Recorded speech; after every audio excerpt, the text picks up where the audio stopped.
Welcome to Wacky Wednesdays, where everyone has a chance to show off their own car. And here's this week's winner. Welcome to New York City, land of precarious driving. So people commonly ask me, is a classic Jaguar a good idea as a daily driver in New York City? Now, it's pretty narrow as a car, so you get around double parked cars pretty good. But it's 17 feet long, man. You can't park this thing. Not in New York City anyway. But you know what? It's an awesome car. You know why? It's a Jaguar. It's got a hood ornament that can bite you. That's right, the teeth are indeed sharp. So let's take it for a spin. Let's see how this thing works out in New York City. And let's go for a ride.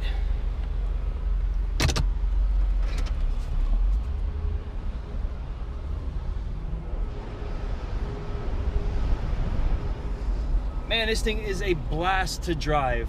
It looks like a giant car, but it actually handles remarkably well. Now, I got the Vanden Plas Jaguar, which is the one that has the comfort suspension. Now, you need that in New York City. It's got 16-inch wheels, which is the smallest wheel size, biggest amount of rubber you can buy for any Jaguar of this era. And man, that makes a big difference on the New York City potholes here. So I highly recommend, if you buy a Jag, buy the Vanden Plas. If you're gonna buy the old models like mine, which is an X308. Okay, making a U-turn with a 17-foot long car, that's no easy task. But oh man, it's got like a 45-foot turning circle or something like that. I don't know what. It's pretty. You can't pop a Yui in Midtown Manhattan with this thing. Let's put it that way. But it's fun to drive. That's the whole point. It's beautiful. It's classic. It's just great, man. There ain't no problem with it. And it's fast as heck, too. 0 to 60 for this 2-ton land yacht is 6.5 seconds. And they made another version that had the supercharged engine that was 5.5 seconds. Not bad for a car that's 15 years old. So I am by no means a small person, and yet I can sit fully comfortable in this car in the front and then get straight out into the back. And without moving the front seat up, fit with ample legroom. Check that out. How many cars can do that? I mean, I'm a big guy. And they even have tray tables. The quantity of chrome on this car is quite unusual for this day and age. There's chrome pretty much everywhere that they could find an excuse to put it. And it looks fantastic, but they simply don't make it like this anymore. I mean, this is something you can't get with a new car. One of the nice things about this big Jaguar is it has a really loud horn. It's great for commanding attention in New York City, I gotta say. There's the Empire State Building. One of the key characteristics of a car that you're gonna use in a place like New York City is that it has to absorb bumps and potholes really well. It also has to take abuse really well. The body on the Jaguar is solid steel, which makes it a great car for New York City, where people open their doors into you and bang into you. If you care about door dings and things like that, New York City is probably not the best place for you, but a steel car is definitely easier to repair than an aluminum one. It also is stronger. It'll absorb door dings and bumps and small bumper-to-bumper exchanges, as we call them in New York City. Things that happen every day. The whole car is completely covered in dings and stuff like that. That's okay. It comes with the territory of being in New York City and driving here. 465 miles of range, and I've just driven 30 miles since my last fuel fill-up. That's right, this car will do over 500 miles, and that gauge is only counting the main fuel amount of 18 gallons. There's an additional 3 gallons of reserve on top of that, so it's got a 21-gallon fuel tank in this Jaguar. That means I can drive approximately 550 to 600 miles on unleaded fuel. That means I can go from New York City way up well into Canada without stopping for fuel even once.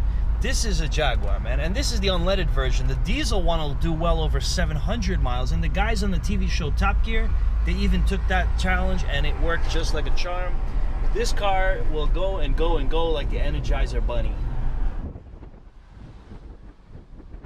The ride quality in a Jaguar is second to none. It's absolutely fantastic. And in New York City, where there's potholes everywhere, it's a beautiful thing to have. Big tires, big cushy suspension. It's great. the feeling inside, all the real materials, the leather is real, the wood is real. It makes it really enjoyable here. It's a fun experience to drive in New York City in a big Jag.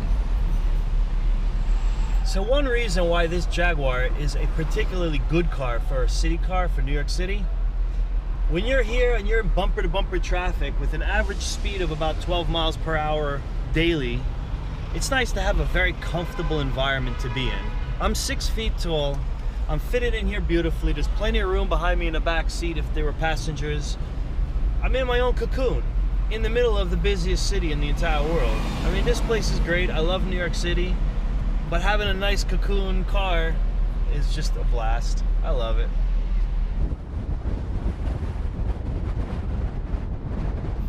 This old Jaguar is 40 years of engineering built into one car.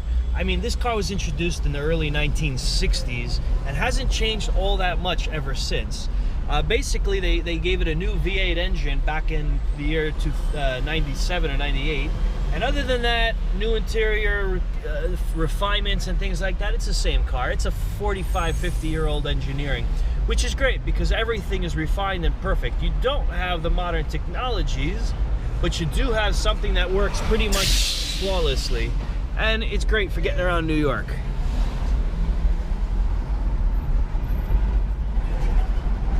Among the things that make this Jaguar fun are these gold engraved lines in the wood. That's special for the Vanden Plas edition, and it makes it really a luxurious feeling. This car, the wood in this car is real.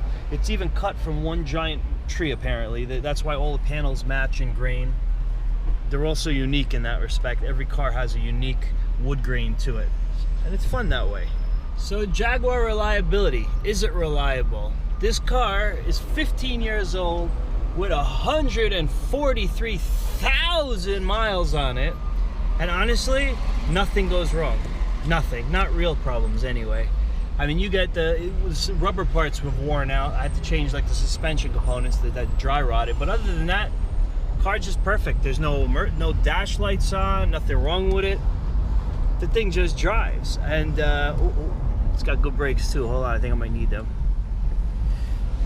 So can you get good fuel mileage in New York City from a 2-ton car with a 4-liter V8? The short answer is no. My average fuel consumption, according to the car right now, says 11.5 miles per gallon. And that is because I have an average speed of 12 miles an hour. That's right, I average 12 miles per hour when I drive around New York City all day long. That's pathetic, I know. However, I've taken this car to Boston, where most of the ride had a 65 mile per hour speed limit, and the car got a very impressive 28 miles per gallon. Now, 28 miles per gallon, that's borderline hybrid territory there. I mean, that's respectable. However, I'm not getting that. It says right now 11.6 miles per gallon. Average, well, instant fuel is 0 because I'm standing still. Average speed of 12 miles per hour. But no, you don't get good gas mileage in a big car like this around New York City where you're sitting in traffic. I mean, look at this. Look at this traffic, man. And this is just all day long like this. This is everywhere you go. This is New York City. I love a Jaguar in New York City. It's fantastic. Well, that was this week's video, and remember, to have your car video highlighted here on my channel, check this out!